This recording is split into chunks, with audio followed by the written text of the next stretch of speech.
ยังลาปลาเบิ่งแน่เบิ่งหน้าให้ลาบด้วยทุน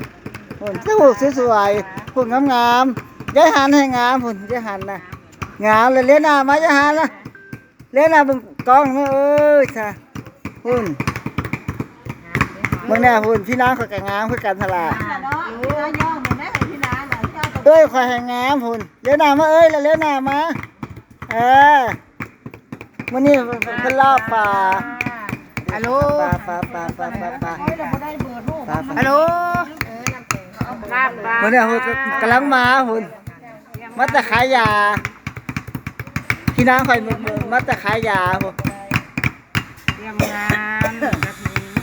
เตรียมงานวันที่17 18จ้า17ตั้งจ้า